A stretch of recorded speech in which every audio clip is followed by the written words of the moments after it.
So previously we talked about the question of how do you ensure employees continue their development even when they're busy. We talked about 3 different levers that you could pull around making sure it's a high priority for employees, making it so that it fits into their time, or that it's more convenient for them, and also using leadership and management influence so that development moves up their list by virtue of it being high up on the list of others. What I'm going to delve down to in a little bit more detail is about how we make it a high priority for employees. So how we make sure that from a personal perspective, an individual doesn't see development as a nice to have that just falls down their list, and instead it's something that's necessary. Now, I'm assuming that you know why development is necessary, not a nice to have. I'm assuming that as a learning development professional, you look at development and say, it isn't this, oh, that would be nice if. It's the famous saying, if you're not getting better, you're getting worse. And if you've got a company that's got this problem and has got an issue where development isn't happening on a continuous basis, then your company will get worse over time. So instead, what we want to do is make sure that development is happening and that your employees are getting better. And the ways that we can do that are, firstly, being really clear on the benefit. So we know why development's important, but do they? Now, they might know in a sort of ethereal, oh, well, you have to just get better, don't you? But you need to be really clear on the tangible end benefit to them so that they really understand how it's going to affect their career, their lives, their personal success, their happiness by continuing their development. So, as I say, whether that's if they're in sales, improving their sales, if they're in another part, whether it's product development or something like that, helping them to innovate, whether it's helping them to be more efficient, either with their time or improve their team, whether it's enjoying work or being happier or having a happier team. And so whatever the specific benefit that you're expecting this group of employees to get, and it might be a combination of these, but we should be really clear on what we expect them to get from various from development as a whole, and then from specific development resources. Don't leave them to identify that. Be really clear for them. The other thing that you can do to make sure that it's a high priority for employees is show how they can achieve the benefit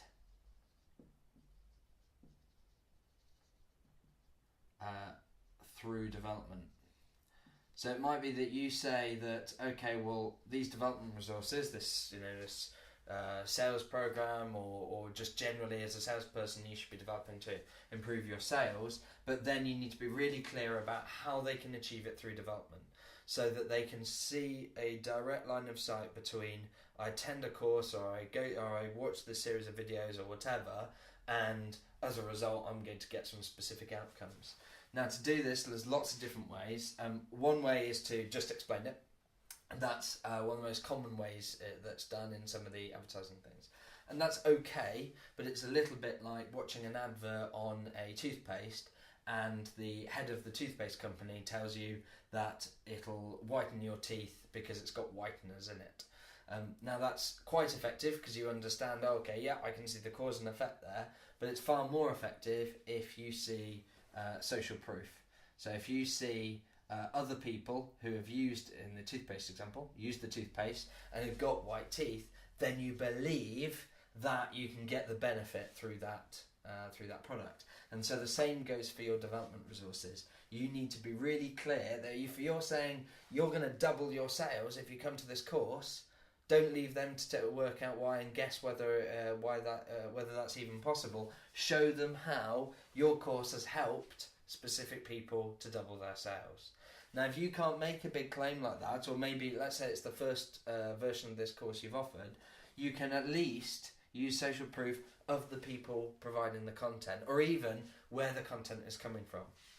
For example, the best person to deliver a training course in your organisation, or at least help deliver it, on how to double your sales, would be someone in your organisation who's the best salesman, or as someone who has doubled their sales in a reasonably short period.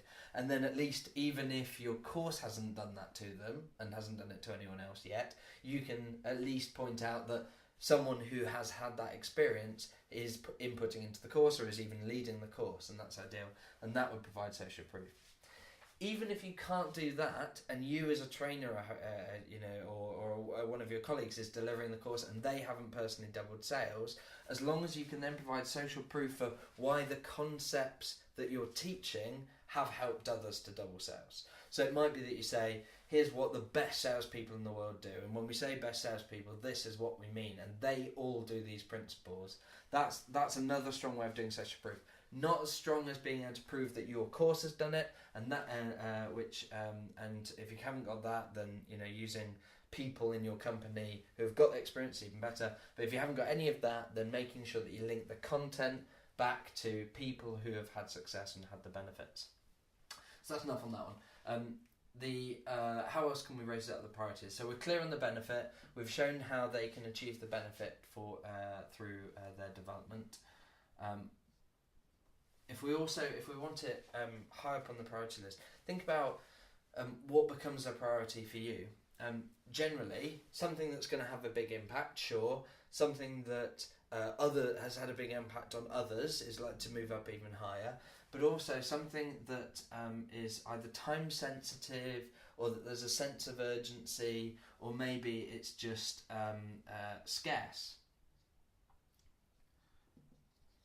So essentially, how are you making sure that people don't just see your courses, your development resources, as this inexhaustible supply? They can come back to it whenever.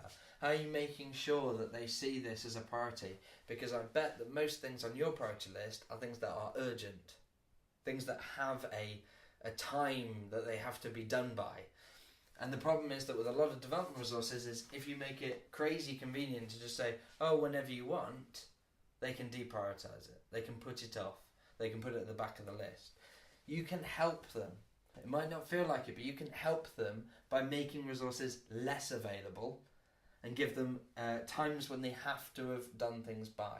For example, if you're going to deliver a double your sales training course run by the best salesman in the office, I'd probably tell people there's only going to be one.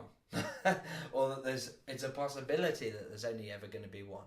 And as a result, it's pretty scarce and they'll want to attend, and it'll move up their priority list, and they're much less likely to cancel. They're much more likely to push back on managers if they get pressure to attend a client meeting or a team meeting or whatever. So you've got to provide some scarcity that means that they really want to go and they don't just think it's all on a plate and they can come back to it whenever. If this isn't an actual training course and it's not a development resource and it's a series of videos or e-learning that you provide, there are other ways that you could do that. For example, you could say, let's say that you pay for your e-learning by the number of users that goes through it. You could say we've budgeted for 50 people to go through it this year. As a result, places are limited. If you want to learn how to, I'll keep using the example, double your sales through this e-learning course that's some of the best performing salespeople in the world have been through, then you're going to need to be quick because there's only 50 spaces. Now you might say, oh, but we've got 100 salespeople, isn't that unfair? Once you've filled those 50 spaces and they've been through it, then sure, open another course, open another module. So due to popular demand, we've provided more. And you might want to collect a little extra tip is when you're doing that, the people that can't make it, that are going or are saying, I tried to, but you'd run out of spaces, collect their details, and then when you follow up with okay, here's the course, they're going to be, we've made a new one available, they're going to be much more likely to sign up. So scarcity is really important as well for making it a high priority for the employees. So those are 3 ways that you can make a development a priority for the employees, and as a result cut through the issue of busyness. I hope that helps. I hope you can apply it in your organisation and improve the extent to which your employees develop.